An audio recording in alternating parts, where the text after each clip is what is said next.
오늘 말씀은 요한복음 4장 1절에서 26절까지입니다.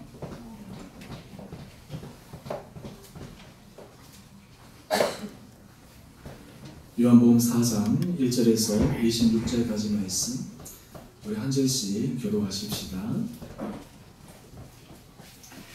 예수께서 제자를 삼고 세례를 베푸시는 것이 요한보다 많다 하는 말을 바리새인들이 들은 줄을 주께서 아신지라. 예수께서 친히 세례를 베푸신 것이 아니요 제자들이 베푼 것이라. 유대를 떠나서 다시 갈릴리로 가실새 사마리아를 통과하여야 하겠는지라. 사마리아에 있는 수가라는 동네에 이르시니 야곱이 그 아들 요셉에게 준 땅이 가깝고 거기 또 야곱의 우물이 있더라. 예수께서 길 가시다가 피곤하여 우물 곁에 그대로 앉으시니 때가 6시쯤 되었더라. 사마리아 여자 한 사람이 물을 기르러 왔음에 예수께서 물을 좀 달라 하시니 이는 제자들이 먹을 것을 사러 그 동네에 들어갔음이로라. 사마리아 여자가 이르되 당신은 유대인으로서 어찌하여 사마리아 여자인 나에게 물을 달라 하나이까 하니 이는 유대인이 사마리아인과 상종하지 아니함이로라. 예수께서 대답하여 이르시되 내가 만일 하나님의 선물과 또 내게 물 좀 달라 하는 이가 누구인 줄 알았더라면 내가 그에게 구하였을 것이요 그가 생수를 내게 주었으리라. 여자가 이르되 주여 물기를 그릇도 없고 이 우물은 깊은데 어디서 당신이 그 생수를 얻겠사옵나이까? 우리 조상 야곱이 이 우물을 우리에게 주셨고 또 여기서 자기와 자기 아들들과 짐승이 다 마셨는데 당신이 야곱보다 더 크니이까? 예수께서 대답하여 이르시되 이 물을 마시는 자마다 다시 목마르니와 내가 주는 물을 마시는 자는 영원히 목마르지 아니하리니 내가 주는 물은 그 속에서 영생하도록 솟아나는 샘물이 되리라. 여자가 이르되 주여 그런 물을 내게 주사 목마르지도 않고 또 여기 물 기르러 오지도 않게 하옵소서. 이르시되 가서 내 남편을 불러오라. 여자가 대답하여 이르되 나는 남편이 없나이다. 예수께서 이르시되 내가 남편이 없다 하는 말이 옳도다. 너에게 남편 5이 있었고 지금 있는 자도 내 남편이 아니니 내 말이 참되도다. 여자가 이르되 주여 내가 보니 선지자로소이다. 우리 조상들은 이 산에서 예배하였는데 당신들의 말은 예배할 곳이 예루살렘에 있다 하더이다. 예수께서 이르시되 여자여 내 말을 믿으라. 이 산에서도 말고 예루살렘에서도 말고 너희가 아버지께 예배할 때가 이르리라. 너희는 알지 못하는 것을 예배하고 우리는 아는 것을 예배하노니 이는 구원이 유대인에게서 나니라. 아버지께 참되게 예배하는 자들은 영과 진리로 예배할 때가 오나니 곧 이때라 아버지께서는 자기에게 이렇게 예배하는 자들을 찾으시느니라. 하나님은 영이시니 예배하는 자가 영과 진리로 예배할지니라. 여자가 이르되 메시아 곧 그리스도로 하는 이가 오실 줄을 내가 아노니 그가 오시면 모든 것을 우리에게 알려주시리이다. 예수께서 이르시되 내게 말하는 내가 그라 하시니라. 아멘. 우리 사순절 세 번째 주에 우리 이부 예배 나오신 여러분 한 분들을 주님 이름으로 축복합니다. 하늘에서 사순절 기간 동안 우리에게 하나님의 크신 사랑과 은혜를 더 깊게 묵상하고 경험함으로 우리가 주님 앞에 한 걸음 한 걸음 더 가까이 갈 수 있는 복된 시간 되기를 원합니다. 우리 옆에 계신 분들과 우리 앞에 계신 분들과 함께 우리 이렇게 함께 인사하십시다. 우리 주님께 더 가까이 나가십시다. 이렇게 함께 같이 인사하도록 하십시다. 네.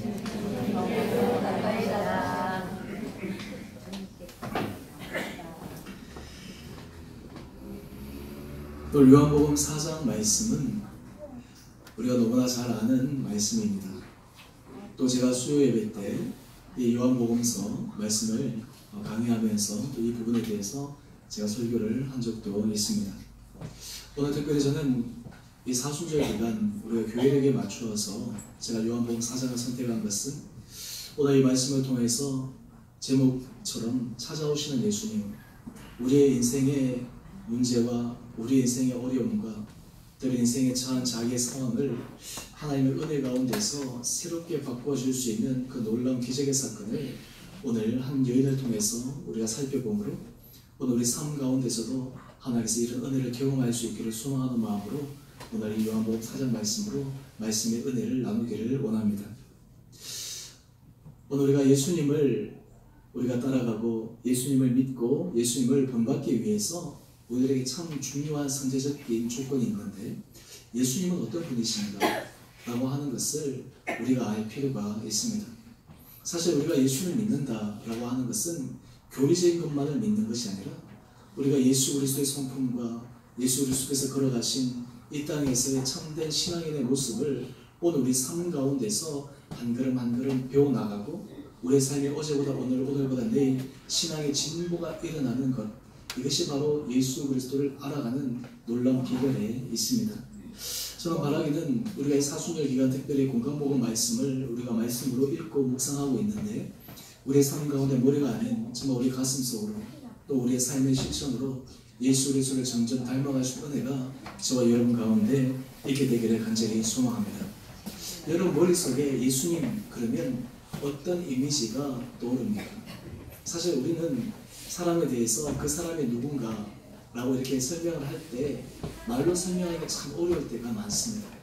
그렇기 때문에 우리는 어떤 이미지로 그 사람에 대해서 그냥 딱 모동사 함축적으로 표현하는 경우가 있는데 우리는 예수님에 대한 이미지를 떠올리면 아마 사랑스러운 예수님, 인자하신 예수님, 자비와 긍휼이 많으신 그런 예수님의 이미지들을 떠오를 것입니다.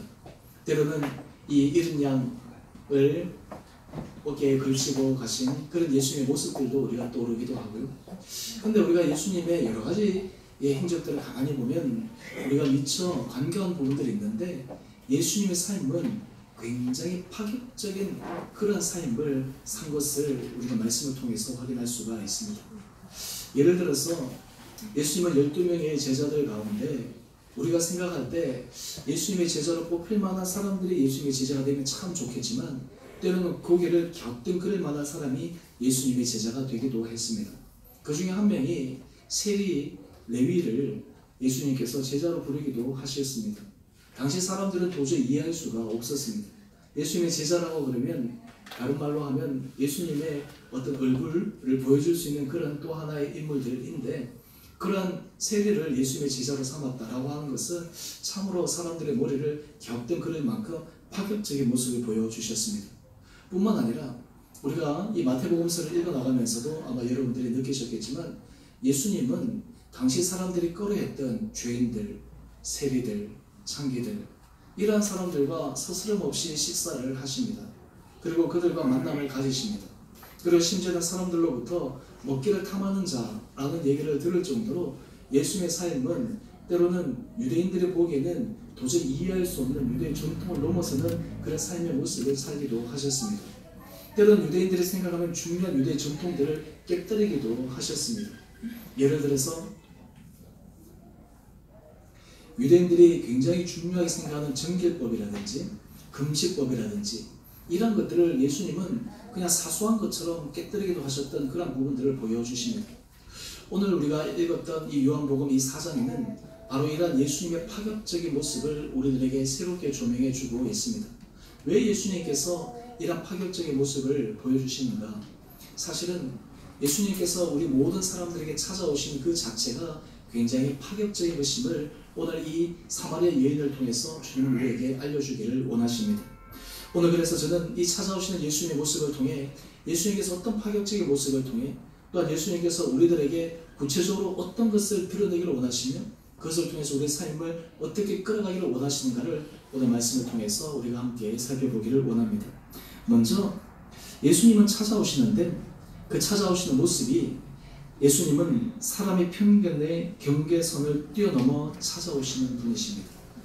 예수님은 사람들이 생각하는 편견의 경계선을 뛰어넘어 찾아오시는 분으로 오늘 요한복음 4장은 예수님을 묘사하고 있습니다. 요한복음 4장 3절 4절을 보니까 이제 예수님께서 유대를 떠나 갈릴리로 가십니다. 근데 사마리아를 통과해야 됩니다. 여러분 중에 이스라엘에 다녀오신 분들이 아마 이 지역에 대해서 조금 이렇게 아실 텐데요.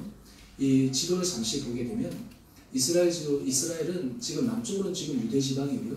북쪽이 지금 갈릴리 쪽입니다.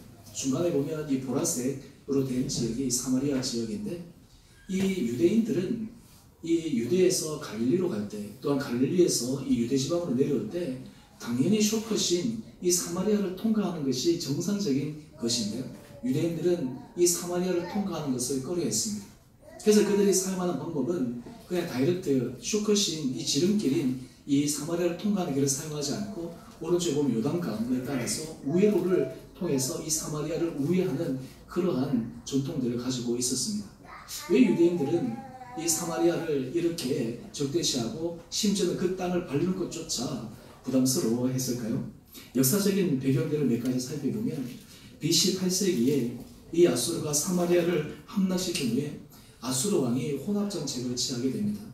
그래서 아수르의 많은 사람들이 사마리아에 이주시켜서 이 사마리아에 있는 사람들과 결혼하게 함으로 그 피가 이렇게 혼합되어지는 그러한 정책을 폈습니다. 그래서 유대인들은 이 사마리아 사람들을 보면서 이 이방인 아수르 사람들과 피가 섞인 혼혈 민족이라고 생각을 했기 때문에 어떤 의미에서 이 사마리아 사람들을 굉장히 경멸의 눈으로 바라보았습니다. 이것은 우리의 역사로 보도 이러한 일들이 일어나지 않았습니까? 우리가 병자호란 때 청이 우리나라를 침범하고 그리고 많은 여인들을 청으로 잡아갔잖아요. 그러고 나서 이 여인들이 돌아왔을 때 그 중에서 거기서 임신한 여인들이 그 아이들을 낳았는데 그 아이들이 얼마나 많은 학대를 받았습니까? 근대사로 보게 되면 우리가 해방 이후에 기지촌이 형성되어져서 거기서 이 미군 부대에 있던 기지촌, 실제로 이 기지촌에서 태어난 그 아이들이 많은 사회적인 차별 그리고 사회적인 어떤 편견의 시선 속에서 어려움을 겪었던 것을 우리는 확인할 수 있지 않습니까? 실제로 이 기지촌에서 사역하시는 목사님 얘기를 들어보면 사실 거기서 자라난 아이들 예전에 또 그리고 그 아이들이 어릴 때부터 사회적으로 받았던 그 편견의 시선 때문에 이 편견을 깨는 것이 얼마나 어려운지 뿐만 아닙니다. 요즘 우리 시대에도 보면 사람들이 갖고 있는 기본적인 편견으로 인해서 사람들이 삶 가운데서 당당하게 살아가지 못하고 위축된 삶을 살아가는 것을 우리가 종종 보고 있지 않습니까? 단지 이런 혼혈 때문에 이 유대 사람들이 사마리아 사람들을 적대시한 건 아니었습니다.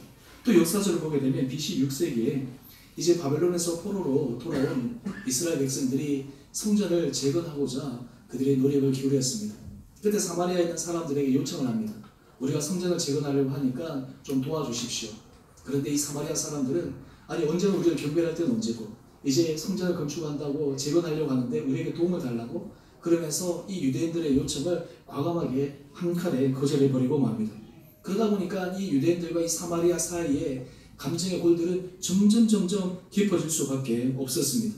심지어는 BC 4세기에 보면 사마리아 성전이 그리심산에 세워지게 되는데 BC 한 2세기경에 유대 지도자 요한 힐카누스는 이 사마리아 성전을 파괴해버리고 맙니다. 이것으로 인해서 사마리아 사람들이 마음속에 유대인들을 향한 적대심의 마음들이 더욱더 부글부글 끓어올랐습니다. 뿐만 아니라 BC 1세기 경도에 보면 이제 로마의 폼페이가 이 사마리아 이 지역을 재정비하면서 그쪽에 친로마 정책을 펴게 됩니다. 그때 이 사마리아 사람들이 유대인들과 달리 이 로마에 딱 빌붙어가지고 친로마 성향을 가지게 됩니다. 유대인들은 자기 나라를 지배하는 이 로마에 대해서 항거하고 있고 저항하고 있는데 이 사마리아 사람들은 오히려 친로마 정책을 취하게 되니까 더욱더 이 유대인들과 이 사마리아 사람 사이에서는 이 감정의 골들이 더 깊어질 수밖에 없었습니다. 또한 결정적인 사건은 AD 6년, 8년경에 보면 어떤 사마리아 사람들이 6월절 때 한밤중에 예루살렘 성전뜰에서 죽은 사람들의 뼈를 뿌려버리고 맙니다. 그러면서 성전을 모독하는 사건들이 일어났습니다. 이런 일들로 인해 가지고 유대인들은 사마리아 사람들 그러면 그냥 그 이름 자체도 떠올리기 싫어하고 그 사람들과 상종하기도 싫어하는 그런 강한 오랜 동안의 어떤 정서들을 가지고 있었습니다. 이것을 오늘 우리의 정서와 좀 비교해 보면 얼마 전에 우리가 3일절이 지났는데요. 일제가 우리나라 36년을 이렇게 압제를 하면서 사실 우리가 지금 겪은 것은 아니었지만 우리의 선조들 기록에 의해서 그 통해서 많은 사람들이 일본에 대해서 좋지 않은 감정들을 가지고 있지 않습니까? 왠지 일본 그러면 그냥 마음 깊은 곳에서부터 뭔가 이렇게 마음이 꼬이는 그런 마음들을 가지고 있는 것. 아마 지금 유대인들이 이 사마리아를 향해서 가지고 있는 마음들이 그러했습니다. 또한 동시에 사마리아인들도 이 유대인들을 향해서 가지고 있는 마음들이 그러했습니다. 그렇기 때문에 유대인들은 이 사마리아 사람들과 만나지 않고 상종하지 않기 위해서 가급적이면 그 길을 걸어가지 않으려고 하는 것이 당신의 전통의 모습이었습니다. 그런데 예수님은 이러한 전통을 과감히 깨버리십니다. 사람들이 갖고 있던 편견을 온전히 없애버리십니다. 사실 우리 그리스도인들이 삶을 살아갈 때 예수를 잘 믿는다라고 하는 것은 예수님께서 우리에게 보여주시는 우리의 편견과 선입견을 얼마만큼 잘 깰 수 있는가라고 하는 것이 우리 신앙생활에 있어서 굉장히 중요한 모습 가운데 하나입니다. 사실 우리가 삶을 살아가다 보면 저마다의 자기의 선입견, 자기의 틀 이런 것들이 세워지기 마련인데 우리가 예수 그리스도의 은혜 가운데서 이것이 얼마만큼 깨어질 수 있을 것인가? 복음 안에서 주님께서 우리에게 말씀하시는 사람들 향해서 얼마만큼 열린 마음들을 가지고 있을 수 있을 것인가? 여러분 우리가 삶을 살아가다 보면 아마 여러분의 마음속에서도 사람들에 대해서 어떤 부류의 사람들, 어떤 스타일의 사람들 이런 사람들을 향한 어떤 선입견의 마음들이 가지고 있을 때가 있습니다. 그런데 오늘 주님은 이 사마리아를 통과하면서 당시 유대인들이 가지고 있었던 사마리아인들에 대한 이 편견을 과감없이 깨고 계십니다. 그런 모습들을 통해서 오늘 예수님께서 한 사마리아 여인을 만나시는데 이 사마리아 여인을 통해서 주님께서 정말 보여주시려 하시는 귀한 모습이 담겨 있습니다. 두 번째 예수님께서 보여주시려 하시는 모습은 예수님은 삶의 문제를 직면하게 하시는 분이십니다. 오늘 우리가 본문 말씀을 가만히 보면 사마리아 여인과 예수님과의 대화 속에서 조금 이렇게 불편한 대화의 내용들이 나옵니다. 예수님께서 이 사마리아 여인에게 이렇게 질문합니다. 가서 내 남편을 불러오라. 어떻게 보면 지금 예수님께서 이 다른 대화를 하시다가 그냥 엉뚱하게 터무니없이 내 남편을 불러오라 라고 이렇게 말씀을 하고 있는데 사실은 이 사마리아 여인에게 있어서 이 남편이라고 하는 단어는 자기 인생에 있어서 최대의 아킬레스건인 단어입니다. 왜 그렇습니까? 요한복음 4장 17절을 보니까 이 여인이 아마 예수님의 질문에 대답을 합니다. 우리가 지금 성경에 보면 16절, 17절 이렇게 바로 이어져 있으니까 예수님의 질문에 이 여인이 즉답할 수 있다라고 생각할 수 있지만 어쩌면 이 여인은 그 예수님의 질문에 머릿속에 복잡하다는 수많은 생각들이 흘러갔을 것입니다. 자기의 인생 가운데서 떠올리고 싶지 않은 그 단어를 지금 예수님께서 떠올리시면서 질문하고 계시는데 오늘 이 여인이 이렇게 대답합니다. 나는 남편이 없습니다. 여기까지는 보면 사실 이 여인에게 남편이라고 하는 단어가 그의 인생에 있어서 큰 상처, 그의 인생에서 떠올리기 싫은 단어라고 하는 것을 우리는 눈치챌 수가 없습니다. 그런데 예수님께서 이 여인의 말씀을 듣고 이어서 이렇게 말씀하십니다. 내가 남편이 없다 하는 말이 옳도다. 여기까지 보면 지금 이 여인이 지금 남편을 먼저 여의고 혼자 살아가고 있는 그런 어려운 삶을 살고 있는가? 이렇게 우리가 추정해 볼 수 있는데 이렇게 생각하는 순간 예수님께서 이 여인에게 말씀하십니다. 너는 남편 5이 있었고 지금 있는 자도 내 남편이 아니니. 여러분 혹시 주변에 결혼 6번 한 사람 본 적이 있습니까? 우리가 인터넷에 보면 결혼 3번 이렇게 한 사람들 보면 참 여러 가지 생각들이 많은데요. 오늘 지금 예수님께서 말씀하신 것이 남편 5이나 있었다라고 하는 거예요. 그리고 지금 살아가고 있는 그 사람도 내 남편이 아니다라고 하는 거예요. 그런데 사실은 이 예수님의 말씀은 이 여인의 자기의 인생의 실패와 자기의 인생의 치부를 낱낱이 드러나는 그 순간이었습니다. 왜 그렇습니까? 오늘 사실 이 여인에게 있어서 이 남편이라고 하는 그 존재는 자기의 실패의 인생을 상징하는 단어였습니다. 한 번도 아니고 무려 5번이나.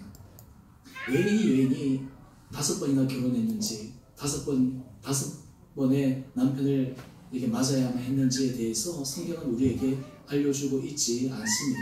하지만 이 여인에게 있어서 이 남편의 5이라고 하는 이것은 그의 인생에 있어서 실패의 상징적인 단어입니다. 뿐만 아닙니다. 남편 5이라고 하는 것은 그의 인생에 있어서 실패가 한 번이 아니라 무려 5번의 실패가 있었다라고 하는 것입니다. 여러분 지금까지 살아오시면서 여러분들의 삶에서 어떤 실패를 경험해 보셨습니까? 살면서 여러분들을 숨기고 싶은 과거의 깊은 고통의 순간들이 어떠한 것들이 있었습니까? 한 분야에 있어서 실패가 동일하게 2번, 3번 일어나면 많은 사람들이 자기 자신에 대해서 참 스스로에 대해서 비하할 수밖에 없는 그러한 마음을 가지게 됩니다. 이렇게 되면 사람들은 자기 스스로에 대해서 자아성이 왜곡됩니다. 심리학적인 용어로 얘기하면 내적 자아라고 얘기하는데요. 다른 사람들이 비춰지는 자기의 모습이 아니라 자기가 자기 스스로 바라보는 이 내적 자아의 모습이 왜곡되기 시작합니다. 자기를 바라볼 때 과거에 실패했던 모습이 떠오르는 거예요. 그리고 실패했던 모습이 한 번이 아니라 두 번, 세 번 했던 반복된 그 실패의 모습은 현재 자기의 자아상을 완전히 왜곡시켜버리고 맙니다. 또한 동시에 이런 실패의 자아상은 미래에 대해서 내가 새롭게 그리고 내가 이전과는 다른 삶을 살 수 있을 것이라는 그런 기대감을 앗아가 버리기도 합니다. 뿐만 아니라 이 여인은 지금 과거에 반복된 실패의 삶 가운데 살면서 현재 삶은 어떠하느냐, 지금 현재 살고 있는 사람도 내 남편이 아니다 라는 이 말씀을 통해서 이 여인은 지금 어쩌면 과거에 지금 남편이 5이 있었다 라고 하는 그런 삶에서 한 걸음 더 나아서 지금의 삶도 다른 사람들에게 당당하지 못한, 떳떳하지 못한 삶을 살고 있는 것을 오늘 예수님의 대화를 통해서 우리에게 알려주고 있습니다. 다른 말로 하면 지금 이 여인의 가장 수치스러운 부분이 드러나고 있습니다. 여러 사람이 삶에서 참 힘든 것 가운데 하나가 무엇이냐면 자기의 가장 수치스러운 부분이 드러날 때입니다. 그리고 그것이 공개될 때 그것으로 인해서 견디기가 쉽지가 않습니다. 오늘 지금 예수님께서 왜 이런 여인의 가장 수치스러운 부분, 가장 실패의 자리, 그것도 반복된 실패의 부분을 지적을 하고 계시는가 라고 하는 것입니다. 오늘 예수님께서 우리 삶 가운데서 찾아오셔서 오늘 이 여인처럼 우리의 실패의 자리, 우리의 수치의 자리, 또 우리가 숨기고 싶은 것들, 이러한 것들을 끄집어 올리는 이유가 있습니다. 그것은 주님께서 그것을 끄집어 올릴 때 비로소 우리는 삶의 문제가 새롭게 해결될 수 있기 때문입니다. 오늘 우리가 십자가를 바라볼 때 우리가 날마다 참회의 기도를 우리가 예배 첫 시작에 하게 되는데요. 왜 우리가 하나님 앞에 용서와 참회의 기도를 드릴 수가 있습니까? 이유는 하나입니다. 주님이 우리를 용서하실 수 있는 그 마음을 우리가 알기 때문입니다. 여러분과 사람과 어떤 다툼이 일어나거나 우리가 사람과의 문제가 생겼을 때 우리 마음속에 그 사람과 이 관계를 풀고 싶은 마음들이 들 때가 있잖아요. 근데 우리 안에 망설여지는 마음이 일어날 때는 무엇이냐면 혹시 내가 사람과 관계를 풀기 위해서 내가 잘못했다, 내가 이런 요청을 했는데 그 사람이 내 마음을 받아줄까, 오히려 내가 괜히 얘기해서 관계가 더 악화되지 않을까 라는 그런 두려움이 있으면 사실은 우리가 선뜻 자기의 어떤 그 연약한 부분을 드러내놓고 나가기가 쉽지 않습니다. 우리 기독교 공동체가 하나님의 은혜 가운데서 우리의 상처라든지 우리의 아픔이라든지 우리의 고통들이 함께 드러내어질 수 있는 귀한 공동체가 된다고 하는 귀한 전제 조건이 있습니다.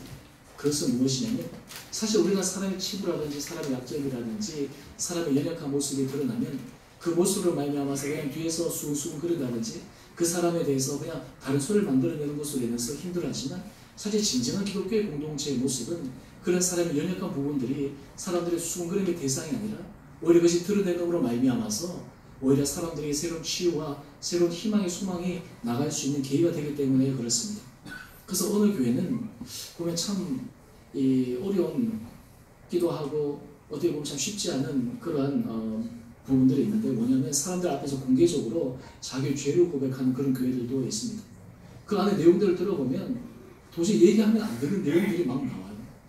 그런데 그런 공개적인 것들을 통해서 굉장히 위험의 요소들도 있지만 또한 그런 것들을 통해서 오히려 사람들로 하여금 받아들여질 수 있고 치유되어질 수 있고 사람들로 하여금 새로운 희망을 가질 수 있는 그런 공동체임을 믿기 때문에 바로 그런 일들이 가능합니다. 오늘 지금 예수님께서 이 사마리아 여인에게 이 가장 치부 그리고 가장 실패의 자리, 어떤 의미에서 떠올리고 싶지 않은 이 단어를 떠올린 것은 그 여인으로 하여금 자기의 상처와 실패와 아픔에 자기에 파묻혀서 그냥 인생을 허비한 것이 아니라 새로운 삶을 살아가기를 원하시는 주님의 사랑의 마음이 그 가운데 담겨 있습니다. 여러분, 우리가 주님 앞에 나갈 때 주님은 우리에게 원하시는 것이 있습니다. 그것은 우리가 하나님 앞에 우리의 모든 것을 풀어서 내려놓는 것입니다. 우리가 십자가를 바라볼 때 주님은 우리에게 말씀하십니다. 주님께서는 우리에게 원하시는 것이 외식적이고 가식적인 모습이 아니십니다. 주님은 이미 우리의 모든 것을 알고 계십니다. 주님은 이미 우리의 마음의 깊은 중심을 알고 계십니다. 그때 주님은 우리의 생각들이 주님 앞에 고스란히 드러날 때 그것이 실패의 자리요, 그것이 상처의 자리요, 그것이 고통의 자리가 아니라 오히려 그것을 통해서 주님은 새로운 은혜의 차원을 끌어가기를 원하시는 주님의 사랑을 우리가 경험하기를 원합니다. 우리가 이 사순절 기간에 하나님께서 이런 한 분 한 분들에게 이런 은혜를 허락하여 주시기를 간절히 소망합니다. 많은 사람들은 자기의 상처로 인해서, 자기의 수치심으로 인해서 자기의 실패를 숨기고 싶어 하지만 주님은 그것을 통해서 하나님의 은혜가 드러날 수 있는 귀한 통로가 되기를 원하십니다. 하나님은 그것을 통해서 우리로 하여금 주님의 사랑의 그 주님의 은혜의 햇빛이 우리 심령 가운데 들어오기를 원하십니다. 그렇기 때문에 우리가 사실 다른 사람들을 바라볼 때도 우리가 이런 시선을 갖게 되면 우리의 편견이 사라집니다. 저 사람에게, 저분에게 이런 고통과 고통과 상처가 있다면 그것은 하나님께서 그것을 통해서 그 한 영혼, 그 가정과 그 일들 가운데서 하나님께서 보여주시고자 하시는 놀라운 사랑의 은혜가 있다는 것을 우리가 믿음으로 고백할 수 있는 그런 마음을 갖기를 주님께서 원하십니다. 여러분, 우리가 인생을 살아가면서 모든 사람들마다 자기 연약함과 약점과 부족함들이 다 있을 수밖에 없는데 그럼에도 불구하고 우리가 주님 앞에 섰을 때 하나님 앞에서 이런 은혜의 빛 아래 조명 아래 서게 되어지면 그때 비로소 우리는 하나님의 놀라운 사랑을 경험할 수가 있습니다. 처음에는 고통스럽지만, 처음에는 아프지만, 처음에는 힘들지만 주님은 그것을 하나하나 우리로 하여금 바꾸기를 원하십니다. 사실 우리가 인생에 있어서 변화라고 하는 중요한 단계는 자기의 치부라든지 고통이라든지 아픔이라든지 이런 것들이 드러나지 않으면 그 다음부터는 앞으로 나갈 수가 없습니다. 여러분, 친한 사이에 여러분 내가 이 사람하고 얼마만큼 친한가, 내가 이 사람하고 친밀함 정도가 어느 정도인가 라는 것을 측정할 수 있는 하나의 방법은요, 내가 이 사람에게 어느 정도 내 치부를 얘기할 수 있느냐, 이 사람에게 어느 정도 나의 부족한 부분을 얘기할 수 있느냐, 그 사람에 대한 깊은 신뢰와 그 사람에 대한 어떤 사랑의 깊은 끈이 연결되어 있을 때 사실 자기의 치부를 드러내도 오히려 그것이 자기를 비난하고 자기를 멀어지게 하는 요소가 아니라 오히려 그 요소를 통해서 그 사람과 더 가깝게 되는 친밀한 하나의 방법이 될 수 있지 않습니까? 오늘 지금 예수님께서 이 여인의 실패와 이런 치부를 드러내시는 것은 주님께서 정말 이 여인의 깊은 내면 속으로 들어가기를 원하셨기 때문입니다. 다른 말로 하면 예수님께서 이 여인을 찾아오셔서 그 여인 혼자서 고통스러워하며 혼자서 외로워하며 사람들의 시선 속에 사람의 편견 속에서 그냥 인생에 있어서 울며 슬퍼하며 살아가는 그 여인에게 주님께서 찾아가셔서 너 혼자 슬퍼하며 고통하며 괴로워하는 것이 아니라 내가 너의 가장 고통스러운 아픈 그 상처의 그 깊은 곳으로 내가 들어가기를 원한다는 주님의 사랑의 음성을 오늘 이 여인을 통해서 오늘 주님은 우리에게 들려주기를 원하십니다. 우리의 사순절을 통해서 하나님께서 우리에게 들려주시는 이 음성이 우리 심령 깊은 가운데 들려지게 되기를 간절히 소망합니다. 주님 앞에 나갈 때 하나님께서 우리의 모든 치부와 고통과 상처는 어떤 의미에서 하나님의 더 깊은 은혜를 경험할 수 있는 하나의 통로가 됨을 우리가 고백하면서 그것이 우리에게 부끄러운 것이 아니라 그것이 우리에게 짐이 아니라 오히려 그것이 하나님의 깊은 은혜의 사랑을 경험할 수 있는 디딤돌이 될 수 있는 믿음의 고백이 저와 여러분과 되게 되기를 주님의 이름으로 축원합니다. 오늘 주님은 이런 여인에게 이 깊은 상처의 자리에 들어가실 때 그것으로 끝난 것이 아닙니다. 이 여인이 희망 없는 자리에서 새로운 희망의 자리로 나가기를 원하십니다. 오늘 그래서 찾아오시는 예수님은 삶의 새로운 희망을 주시는 분이십니다. 예수님께서 한 사람에게 찾아오신다라고 하는 것은 단지 인생의 치부와 고통과 아픔의 문제를 끌어올려 삶의 문제에 직면하는 것으로만 끝나는 것이 아니라 거기서 한 걸음 더 나아가서 그 삶과 인생 가운데 새로운 희망을 허락하여 주시길 원하십니다. 요한복음 4장 13절 14절 말씀을 보면 예수님께서 이 사마리아 여인에게 물을 달라라고 말씀하시면서 이 물에 대한 소재를 가지고 이 여인과 대화를 나누고 계시는데 오늘 예수님께서 이 여인에게 이렇게 말씀을 하십니다. 이 물을 마시는 자마다 다시 목마르려니와 내가 주는 물을 마시는 자는 영원히 목마르지 아니하리니 내가 주는 물은 그 속에서 영생하도록 솟아나는 생물이 되리라. 오늘 예수님께서 주시는 물, 예수님께서 주시는 은혜, 예수님께서 말씀하시는 그 말씀이 우리 심령 가운데 들어오게 되면 그것이 영원한 생명수가 된다라고 오늘 예수님은 이 여인에게 알려주고 있습니다. 오늘 근데 이 여인의 대화를 우리가 가만히 또 눈여겨보게 되면 이 여인이 굉장히 어떤 의미에서 신학적으로 무지한 사람 같은데 예수님과 대화 속에서 예배 장소에 대해서 예수님께 질문하는 그러한 모습이 나옵니다. 어떤 의미에서 굉장히 신학적인 어떤 지식을 갖고 있는 것처럼 보입니다. 그때 예수님께서 말씀하십니다. 예배하는 자는 영과 진리로 예배하시리라. 우리가 항상 제가 예배 첫 시작 때 들려주는 말씀입니다.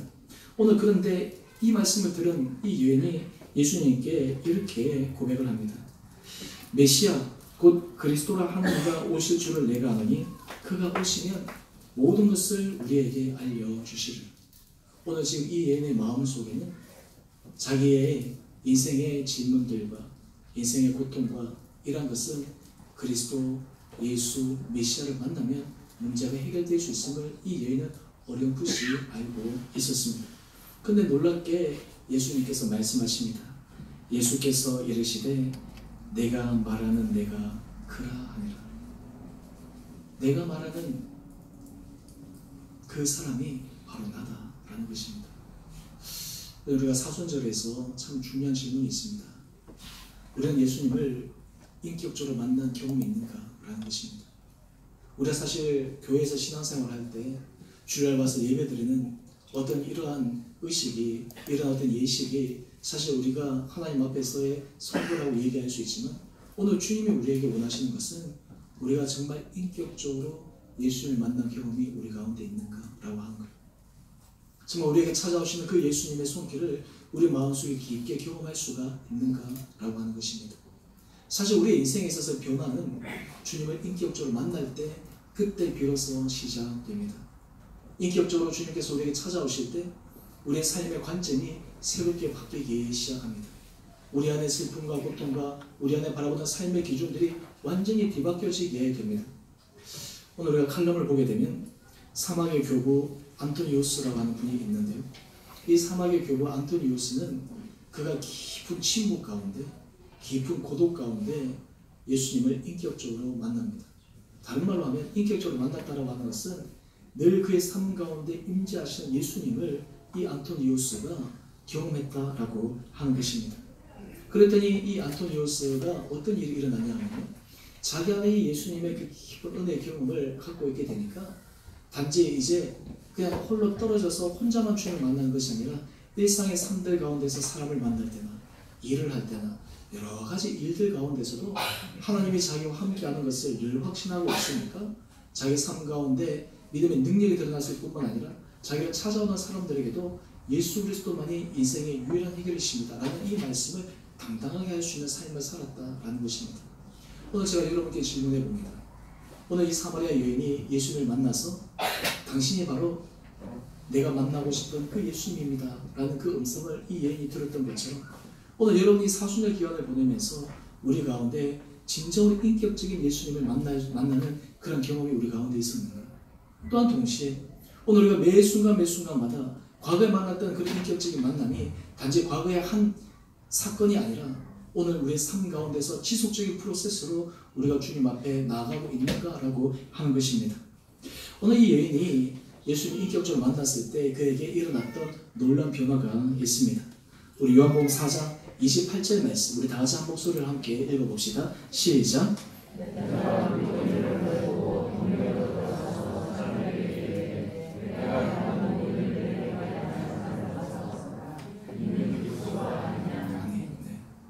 오늘 인격적으로 예수를 만난 사람의 놀라운 특징 가운데 하나는 그 사람이 예수님을 만났기 때문에 그 만남을 자기가 주체할 수 없어서 사람들에게 얘기를 할 수밖에 없다는 겁니다. 오늘 지금 이 여인은 어떤 의미에서 수치심의 자리에서 다른 사람들에게 자기 자신의 신분을 노출시키지 않게 조용히 살아갔던 이 여인이 예수님을 만나고 난 다음 그 여인이 보여준 모습은 굉장히 담대한 모습입니다. 사람들에게 공개적으로 나갑니다. 그러면서 얘기합니다. 내가 지난날의 모든 일을 가감없이 얘기했던 이분 예수 그리스도 바로 그 그리스도를 여러분들이 한번 만나보십시오. 예수님이 인격적으로 만난 사람의 놀라운 변화입니다. 그 결과 어떻게 되었습니까? 요한복음 4장 우리 39절 말씀인데요. 우리 다 같이 한 목소리를 읽어봅시다. 시작.